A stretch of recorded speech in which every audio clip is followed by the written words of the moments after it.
언론에서 날치기 모습을 얼마나 정확하게 보도해 줄 수 있나요? 날치기 할 때 돌격대에 나선 사람, 바람잡이 한 사람, 또 그 사람 한 명 한 명의 그 활약상을 좀 정확하게 잡아서 보여주는 게 가능합니까? 그 장면을 한나라당이 가립니다. 어떻게 가립니까? 작년 예산안 처리할 때는 한나라당 의원들이 가장 앞에 쓴 분이 김무성 원내대표셨고요. 앞에서 돌격을 해서 그 야당 의원들을, 의장석에 있는 야당 의원들을 밀어내는 앞장에 서셨는데 그 장면은 언론에 안 잡히죠. 본회의장은 이미 한나라당의 통제하에서 언론이 못 들어오게 통제되어 있는 상황이기 때문에. 그리고 제가 그때 굉장히 심각하게 들은 얘기는 서울의 강서 쪽에 계신 아마 김성태 의원이라고 그 한국노총 출신의 그 의원이 계세요. 그분이 민주당 의원님들하고 몇 분하고 설전을 하다가 이러시는 거예요. 내가 4년 비정규직에 연말 좀 인간답게 살아보려고 일찍 처리하는 거다. 근데 방송에 나가면 정말 엄청난 말이죠. 근데 방송에 안 나간다고 참 쉽게 하시는 거예요. 그게 그 속살입니다. 아니, 그러면은 그 의원님들이 그 안에서 스마트폰이라도 좀 동원을 해서 올해는 그렇게 좀 해봐야 돼요. 현장을 좀 다 찍고 알겠습니다. 녹음을 하고 편집을 해서 좋은. 네, 유튜브에 한번 올리시죠. 올해는 날치기를 안 당하도록 그래서 우리가 정말로 그러니까 우리가 날치기를 안 당해야죠. 네. 날치기를 안 당하기 위한 방법으로 그러니까 정말 그런 사람들의 그 동영상을 찍고 그것을 올리고 적어도 그 을사 조약에 대해서 우리가 그래도 그나마 그걸 막아내지 못했지만 그래도 우리가 그나마 남았었던 게 을사 5적이라는 게 있죠. FTA 5적, 날치기 5적. 뭐 그 명단을 정확하게 우리가 기억하고 어떤 분이 어떤 역할을 했다. 어떤 의원님이 역사에다가 길이 남겨주는 역할. 스위스에서는 FTA를 국민투표로 거부했죠. 그 얘기를 좀 설명해 줄 필요가 있을 것 같아요. 왜냐하면 우리 국민투표가 그렇죠. 굉장히 무망한 일인 것처럼 생각하는 경향도 있기 때문에 외국에 실제로 그런 사례가 있었다고 하는 것을 이기에 좀 정치 시스템이 다르긴 한데 스위스 같은 경우에 대부분의 주요 현안은 국민 투표로 결정을 하니까. FTA에서 우리에게 생기는 사회적 충격, 불이익 생각하면 국민투표 비용 정도는 지출할 수 있지도 않은 그렇죠. 이번에 서울시장 선거도 그렇지 않습니까? 무상급식 투표 하느냐 안 하느냐 가지고 투표를 하는데 그것도 하는데 그것도 서울 시민들이 투표를 했는데 그것보다 훨씬 더 중요한 아마 몇백 배 더 중요한 몇만 사안이 배, 몇십만 배. 이 한미 FTA에 대해서 국민들의 의견을 묻지 않고 넘어가는 건 분명히 문제가 있고 당시 스위스 같은 경우에 미국하고 이제 FTA를 할 때 스위스 같은 경우 사실은 제조업도 그렇고 특히 서비스업도 강한 나라입니다. 아주 강한 그렇죠. 나라입니다. 지금 우리가 스위스하고 FTA를 한 지가 5년쯤 되죠? 우리나라가? 예. 근데 한 번도 흑자가 난 적이 없습니다. 한 번도. 계속 지금 무역 수지 적자인데 스위스하고 FTA 하고 난 다음부터 그 이전에도 그랬지만은 그 당시 스위스하고 미국이 FTA 할 때 그것도 GMO 문제였어요.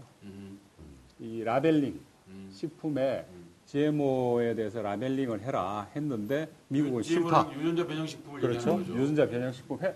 근데 미국이 거부를 했어요. 예. 그러니까 이미 그 이전에 이제 국민투표를 해가지고 스위스 같은 경우에는 GMO는 안 하는 걸로 돼 있었는데 미국이 이걸 거부하니까 그냥 퉁 쳐버린 거죠.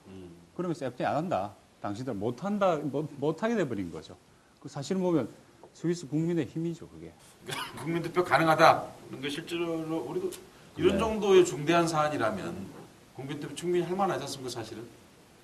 야오당 협의해서 국민투표를 좀 적극해서 제안을 해보죠. 국민투표 할 만하죠. 예, 그리고 어차피 토론 기간, 공고 기간이 또 필요하기 때문에 내년 4월 총선 때 하면 돈도 별로 안 들어요. 두 개 같이 하면 되죠. 예. 제가 그 말이에요. 그러니까 제가 그 말씀을 오늘 드리고 싶었던 투표용지 하나 더 거죠. 붙이면 예. 되죠. 무상급식에 그리고 수백억 썼지 않습니까? 그때 135억 원이었는데 예. 우리는 1억이 넘어가면 다 똑같습니다. 그러니까 내년 총선에 보여.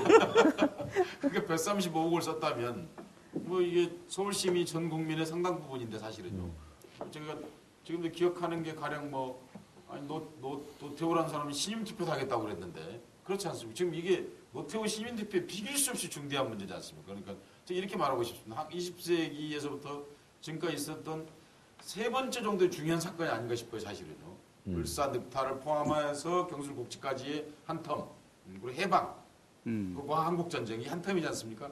그리고 이게 아닌가 싶어요. 이렇게 중대한 문제를 어떻게 대통령 혹은 그 선출 권력도 아닌 일개 공무원 주제 이런 걸 갖다 계약을 하고 그것도 거짓말을 하고 이런 계약을 맺을 수 있느냐는 겁니다. 그러니까 내년에 국회 여소야대 만들어서 맨 먼저 해야 할 청문회가 FTA 청문회일 것 같아요. 네. 그래서 김현종, 김종훈 이런 양반들 불러서 정말 위키리크스에서 미국을 위해서 죽도록 싸웠는지 네. 이런 것도 좀 물어보고 그래야죠. 네. 검증해야 할 것 같습니다. 쌀은 어떻게 된 건지, 쌀. 대선공단은 어떻게 된 건지. 대선공단. 네. 대통령 훈령은 왜 묵살했는지. 그렇죠.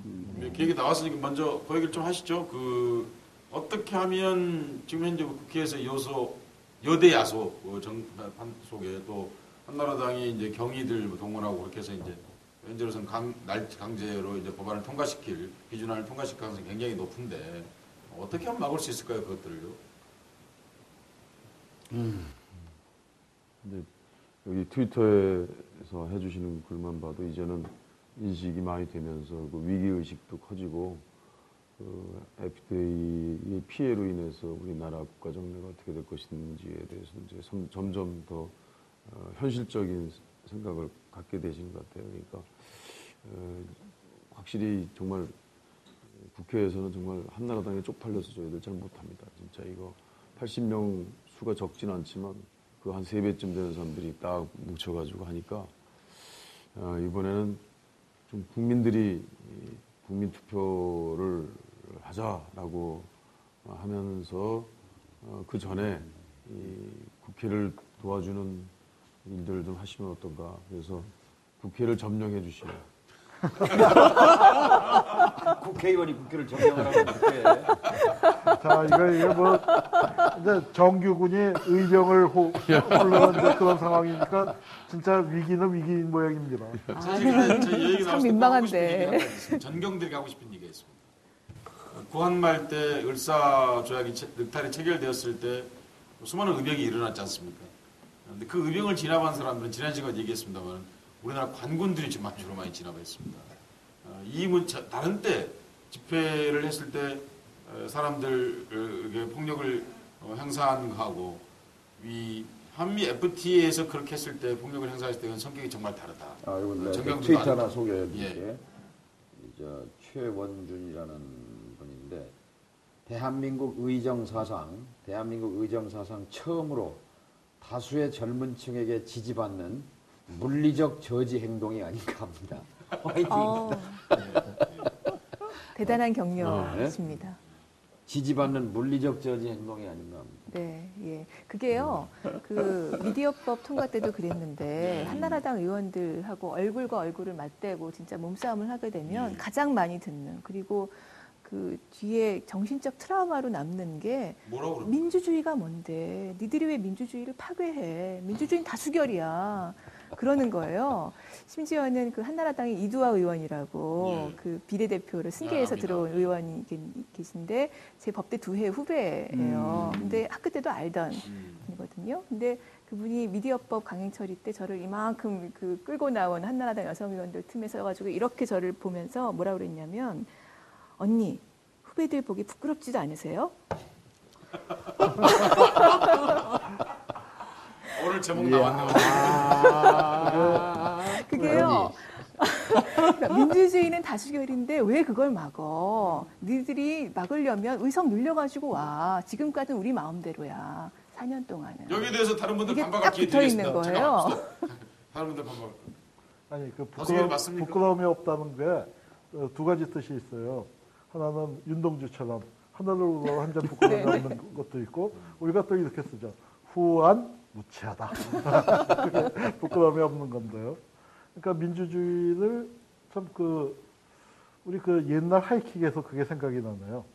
애교를 책으로 글로 배웠습니다라는 그 프로가 있었는데 민주주의를 정말 다수결만 봤지 그 다수결로 하기 위한 그 과정에서 소수자에 대한 배려라든가 절대 민주주의에서 그 충분한 토론이라든가 그런 것들 전혀 없고요. 그 다음에 문제는 이게 정말 한국 정치에서 큰 문제가 왜 이종걸 의원 오늘 아주 폭탄 발언을 하신 건데 세게 폭탄 던지신 거예요. 국회를 점령하라라고 하셨는데 할아버지 닮아가는 폭탄 봤어.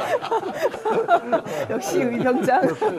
세게 던지셨는데 왜 그런 얘기가 나오냐면은 국회가 이게 우리가 대의 정치라고 하는데 얼마나 대의성이 발휘되고 있느냐. 우리가 한나라당에 가면은 이나 뭐 국회에서 보면은 강부자 고소용 뭐 이제 그런 그 분들만 득식을 거리지. 우리 사회에 정말 그 비정규직들, 청년 실업들, 그 다음에 FTA 그 발효되면은 당장 피부게 될 뭐 농민뿐만이 아니죠. 뭐 전 국민 그 사람들의 의사를 국회가 대변해주고 있지 못한 게 바로 이런 현실이죠. 그러면서 자기들이 미디어 장악하고 뭐 그러면서 그야말로 이건 다수결이 아니죠. 이런 걸 우리가 그 전문 용어로 쪽수라고 합니다. 쪽수로 밀어붙이는. 그러니까 다수결하고는 저는 이건 완전히 다른 거죠. 인해전술이죠. 이게 인해전술입니다. 이게 인해전술을 네. 그 상대로 피고 있는데 우리가 정말로 이 부분에 대해서 그 정치적인 책임을 물어야 하는. 그러니까 바로 그나마 그래도 우리에게 위로가 되고 다행인 것은 선거가 며칠 남지 않았다. 선거가 얼마 남지 않았고 선거를 통해서 완전히 뒤집어 볼 수 있겠다. 그러니까 그런 그 희망과 또 결연한 각오를 좀 한번 생각을 해봅니다. 네, 그게- 조금만 이어가면 그러니까 결국 대의제라는 게 그거잖아요. 그러니까 자신이 뽑히기도 했지만 실제로 그 당시의 여론이 어떻게 흘러가고 있는지에 따라서 그 자신의 뜻의 강도 이것도 조절을 해야 되는 거거든요. 그렇죠. 근데 지금 이 한나라당 의원들은 계속 그걸 무시하고 안 보고 있는 거죠. 보여줄 필요가 있습니다. 그래서 국회에서 바로 저 앞에 눈을 돌리면 과연 우리 국민들은 무엇을 원하고 있는가 이걸 시민들이 직접 눈으로 보여주실 필요가 있다 보이고 또 하나는 야당 의원들도 맨날 졌잖아. 맨날 당했잖아. 또 지겠지 뭐 하는 생각이 사실은 밑에 좀 있는 거예요. 그러니까 정말 이게 바뀔 수 있구나. 이번엔 정말 그런 가능성이 생기고 있구나라는 걸 국민들께서 사실은 격려를 좀 많이 주셨으면 하는 게 염치 없는 바람입니다.